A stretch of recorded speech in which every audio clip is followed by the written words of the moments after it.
ولقد يسرنا القرآن للذكر فهل من مدكر.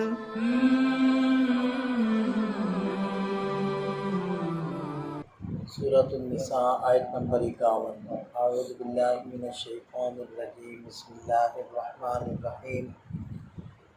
الم تر الی الذین اوتوا نصیبا من الکتاب یؤمنون بالجبت والطاغوت ویقولون للذین کفروا هؤلاء اہدی من الذین آمنوا سبیلا اولئک الذین لعنهم اللہ ومن یلعن اللہ فلن تجد له نصیرا.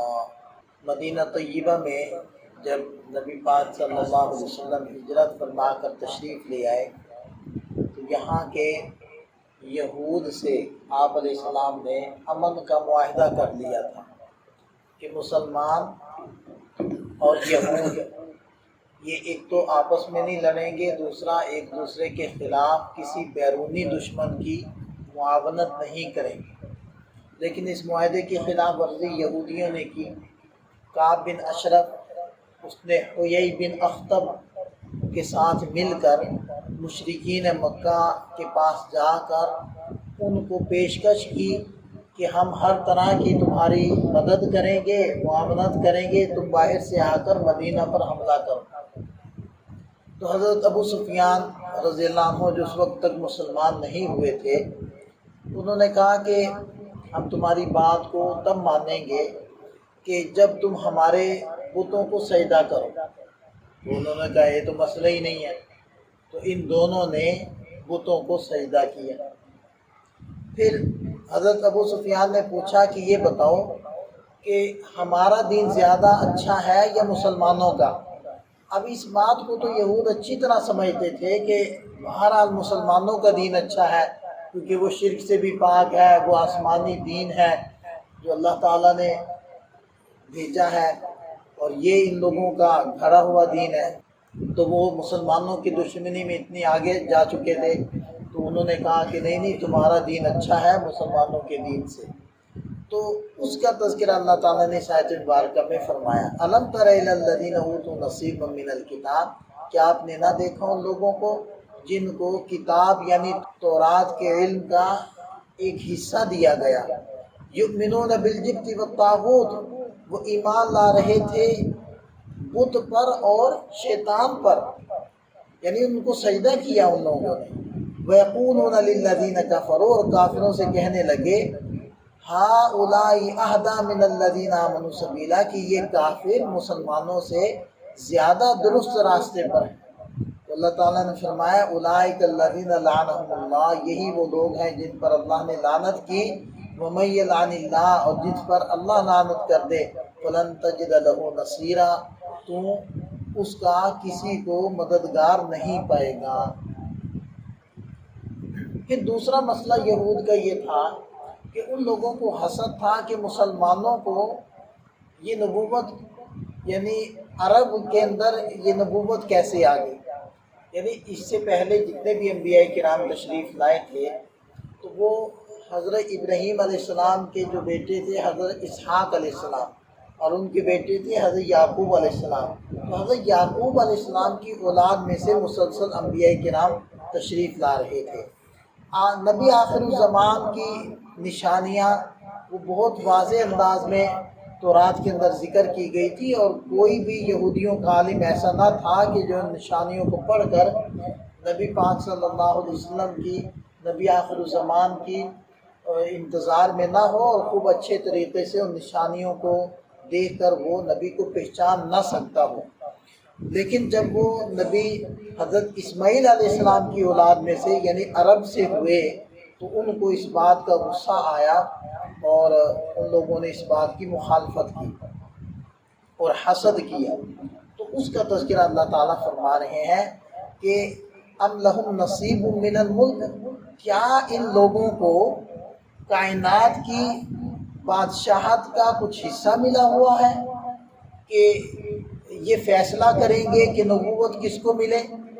اور اگر ان کے مزاج کے خلاف یا ان کی چاہت کے خلاف اگر عربوں کی طرف جا چکی ہے یہ نبوت تو ان کو اعتراض ہو رہا ہے۔ تو اگر ان کو پہلی بات تو یہ کہ ان کو یہ بادشاہت ملی ہوئی نہیں ہے، اگر ان کو یہ بادشاہت مل جاتی فَإِذًا لَا يُؤْتُونَ النَّاسَ نَقِيرًا، تو یہ لوگوں کو ذرہ برابر بھی کوئی خیر نہ دیتے۔ نقیر کہتے ہیں، کھجور کی گٹھلی تو دیکھی ہے نا آپ نے، تو اس کی پچھلی جانب درمیان میں چھوٹا سا نقطہ ہوتا ہے، اس نقطے کو نقیر کہتے ہیں۔ فتیل بھی گزرا تھا نا، فتیلہ وہ کھجور کی گٹھلی کے اندر جیسے ایک لمبا چیر ہوتا ہے، اس کے اندر ایک دھاگا سا ہوتا ہے، اس کو فتیلہ کہتے ہیں، اور جو پچھلی جانب جو ایک نقطہ ہوتا ہے اس کو نقیرہ کہتے ہیں۔ تو اللہ تعالیٰ فرما رہے ہیں کہ اگر ان کو بادشاہت مل جاتی یعنی اختیار مل جاتا تو یہ کسی کو اتنی سی بھی خیر نہ دیتے، یہ تو اللہ تعالیٰ کے پاس ہے، اللہ کے بس میں ہے۔ ام یحسدون الناس، کیا یہ لوگوں سے حسد کریں گے، علی ما آتاہم اللہ من فضل، اللہ کے اس فضل پر جو اللہ نے ان کو عطا کیا۔ فقد آتینا آل ابراہیم الکتاب والحکمہ، تو ہم نے حضرت ابراہیم علیہ السلام کو کتاب اور حکمت وہ دی تھی، وآتیناہم ملکا عظیما، اور ہم نے ان کو ملک عظیم بڑی بادشاہت عطا کی تھی۔ حضرت ابراہیم علیہ السلام کی اولاد میں سے حضرت داؤد علیہ السلام ہوئے، حضرت سلیمان علیہ السلام ہوئے، تو ان حضرات کو اللہ تعالیٰ نے حکمت یعنی نبوت بھی دی تھی اور بادشاہت بھی دی تھی۔ تو اللہ کی حکمت ہے، اللہ تعالیٰ کو قدرت حاصل ہے کہ ادھر اللہ تعالیٰ نے یہ ساری چیزیں عطا کی ہیں۔ اب حضرت ابراہیم علیہ السلام کے ہی دوسرے جو بیٹے تھے حضرت اسماعیل علیہ السلام، ان کی اولاد میں سے نبی آخر الزماں حضرت محمد مصطفیٰ صلی اللہ علیہ وسلم کو اللہ نے مبعوث کیا۔ تو یہ اللہ کی حکمت، اللہ کے فیصلے، اللہ کی عطا ہے، اس کا فضل ہے، وہ جس کو دے دے، کسی کو کیا اعتراض۔ حضرت ابراہیم علیہ السلام وہ عراق کے تھے، اصل میں عراق میں ایک علاقہ ہے اور کا علاقہ، وہاں حضرت ابراہیم علیہ السلام پیدا ہوئے۔ پھر جب وہاں کے لوگوں نے ستایا اور نمرود نے آگ میں پھینکا تو حضرت ابراہیم علیہ السلام نے وہاں سے ہجرت کی اور عراق میں ہی شمال کی جانب ایک علاقہ ہے حران، وہاں ہجرت کی۔ پھر حران سے ہجرت کی تھی حلب شام کے اندر، پھر حلب سے ہجرت کی تھی القدس فلسطین میں، پھر فلسطین سے ایک سفر کیا تھا مصر کا، جس میں وہ واقعہ پیش آیا تھا، حضرت سارہ رضی اللہ عنہ زوجہ ان کے ساتھ تھی، اور مصر کا جو بادشاہ تھا اس نے غلط نیت سے ان کی زوجہ کو دیکھا اور چھونا چاہا تو وہ فالج زدہ ہو گیا، تو پھر اسے سمجھ آئی کہ یہ تو اللہ کے پیغمبر ہیں، تو اس نے بطور خدمت کے اپنی بیٹی حضرت ہاجرہ دی تھی۔ تو یہ اس سفر کا واقعہ ہے۔ اور اس کے بعد حضرت ابراہیم علیہ السلام واپس القدس تشریف لے آئے تھے، اور القدس سے پھر انہوں نے 4 مرتبہ سفر کیا تھا مکہ مکرمہ تک، 4 سفر کیے تھے مکہ مکرمہ کے۔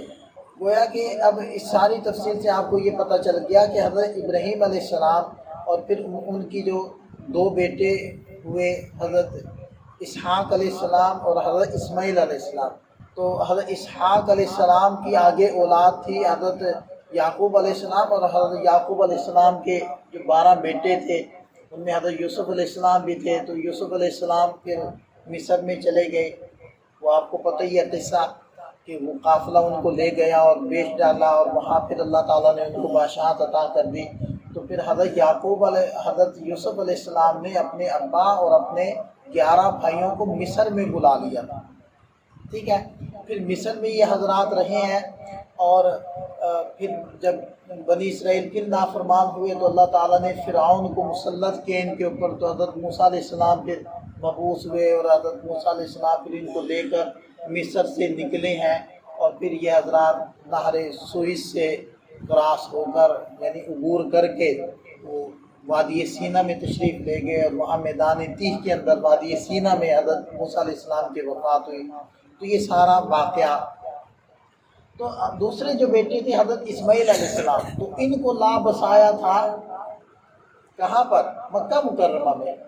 اور وہاں یمن کے لوگ قبیلے جرہم وہاں آباد ہوا، وہ عربی بولنے والے تھے تو وہ وہاں عرب ہو گئے حضرت اسماعیل علیہ السلام، اور بقیہ جو حضرت یعقوب علیہ السلام کے آگے اولاد اور یہ بنی اسرائیل یہ سارے عبرانی بولتے تھے۔ اب بھی ان کے ہاں عبرانی زبان ہے جو مردہ ہو چکی تھی، اسرائیل نے دوبارہ سے اس کو زندہ کیا ہے اور ان کے ہاں دوبارہ سے عبرانی زبان کو مروج کیا گیا ہے،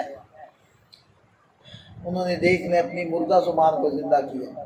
تو یہ ساری تفصیل میں بتانے کے لیے آگے ایک جملہ کہنے لگا، وہ یہ کہ یہود اور بنی اسرائیل جو یہ دعویٰ کرتے ہیں کہ یہ جو فلسطین کا علاقہ ان کا ہے، تو اصل میں ان کا دعویٰ غلط ہے، کیونکہ حضرت ابراہیم علیہ السلام وہ عراق سے ہجرت کر کے وہ تشریف لے گئے تھے حران سے حلب، اور حلب سے پھر وہ تشریف لائے تھے ادھر القدس کے اندر۔ تو یہ نزیل ہے، نزیل کہتے ہیں باہر سے آنے والے، جیسے یہاں سرگودا کے اندر بہت سارے لوگ فیصل آباد سے، کوئی جنگ سے، کوئی دائیں بائیں سے آیا ہوا ہے، تو ان کو کہیں گے نزیل مدینہ، یعنی شہر میں باہر سے آنے والے لوگ، تو قدما نہیں تھے، یعنی وہاں کے رہنے والے نہیں تھے۔ تو اس لحاظ سے بھی یہود کا، بنی اسرائیل کا فلسطین کے اوپر جو دعویٰ ہے وہ غلط ہے، وہ وہاں کی جو رہنے والے لوگ تھے فلسطینی، وہ اصل میں انہی کا علاقہ ہے، اور وہ بعد میں مسلمان ہوئے ہیں۔ تو اور ویسے بھی قرآن کی شہادت کے مطابق اور خود تورات کی شہادتوں کے مطابق یہود اپنا حق فلسطین کے اوپر کھو چکے ہیں، اور یہ بات جو یہود کے اندر سے عام یہودی ہیں، دو قسم کے یہودی ہیں نا، ایک صہیونی یہودی ہے اور دوسرے عام یہودی ہیں۔ تو عام جو یہودی ہیں وہ اس بات کو تسلیم کرتے ہیں، یہی وجہ ہے کہ یہ اسرائیل کے بن جانے کے باوجود ان لوگوں نے، یعنی ان یہودیوں نے اسرائیل ہجرت نہیں کی، اور وہ جہاں رہتے تھے وہی رہ رہے ہیں۔ امریکہ، وسطی امریکہ کے اندر کافی زیادہ مقدار کے اندر یہودی بستے ہیں، اور وہ کہتے ہیں کہ یہ جو اسرائیل آباد کیا گیا یہ ناجائز ہے، یہ ناجائز ریاست ہے، اس لیے کہ تورات کی شہادت کے مطابق اب یہود کو کبھی بھی قیامت تک اپنی حکومت نہیں مل سکتی، اور ان کو اقتدار حاصل نہیں ہو سکتا، یہ اللہ کا فیصلہ ہے۔ لہذا یہ جو بنائی گئی ہے یہ دھانس کی یہ ریاست ہے، یہ حقیقی ریاست نہیں ہے۔ تو یہود بھی یہی کہتے ہیں اور مسلمان بھی یہی کہتے ہیں۔ اسی وجہ سے آپ دیکھتے ہیں کہ امریکہ کے اندر بہت زیادہ جو مقدار کے اندر یہود وہ احتجاج کر رہے ہیں، تو یہ وہی یہودی ہے۔ تو اس لیے مطلقاً یہود مسلمانوں کے دشمن نہیں ہیں، یہود میں سے جو صہیونی ہے وہ دشمن، تو مطلقاً ہم یہود کو دشمن نہیں کہہ سکتے۔ بہرحال بات بہت دوسری طرف نکل گئی۔ اچھا، میں یہاں ایک بات بھی بتا دوں کہ جو عصر کے بعد کچھ طلبہ آتے ہیں پڑھنے کے لیے، تو وہ کچھ ہمارے احباب پریشان ہو رہے ہوتے ہیں، یہ پتہ نہیں کیا پڑھتے ہیں، تو یہ جو میں ابھی آپ کو تاریخ بتا رہا تھا تو یہی میں پڑھاتا ہوں لوگوں کو، تو یعنی کہ انبیاء کرام کی جو سرزمین تھی، کہاں کہاں وہ انبیاء پیدا ہوئے، کہاں کہاں کی ہجرت کی، تو یہی چیز ان بچوں کو پڑھاتا ہوں، یعنی کہ قرآن کی جغرافیہ میں ان لوگوں کو پڑھا رہا ہوتا ہوں۔ لیکن ظاہری بات ہے قرآن کے جغرافیے کو پڑھنے کے لیے آپ کو سب سے پہلے جو طبعی جغرافیہ ہے، نیچرل جغرافیہ، وہ پڑھنا پڑے گا۔ نیچرل جغرافیہ کے بعد آپ کو پولیٹیکل یعنی کہ سیاسی جغرافیہ پڑھنا پڑے گا۔ سیاسی جغرافیہ کے بعد آپ اس قابل ہوں گے کہ آپ قرآن کی جغرافیہ کو سمجھیں، ورنہ آپ کو پتہ ہی نہیں ہوگا کہ فلاں ملک کہاں ہے، فلاں شہر کہاں ہے۔ تو بہرحال ارشاد فرمایا کہ فَمِنْهُمْ مَنْ آمَنَ بِهِ وَمِنْهُمْ مَنْ صَدَّ، تو ان یہودیوں میں سے بعض تو وہ ہے جو ایمان لاتے ہیں اور بعض وہ ہے جو منہ موڑتے ہیں۔ وَكَفَى بِجَهَنَّمَ سَعِيرًا، اور جہنم ان کافروں کو جلانے کے لیے کافی ہے۔ سعیرہ بھڑکتی ہوئی آگ کو کہتے ہیں، تو جہنم کافی ہے ان کو جلانے کے اعتبار سے۔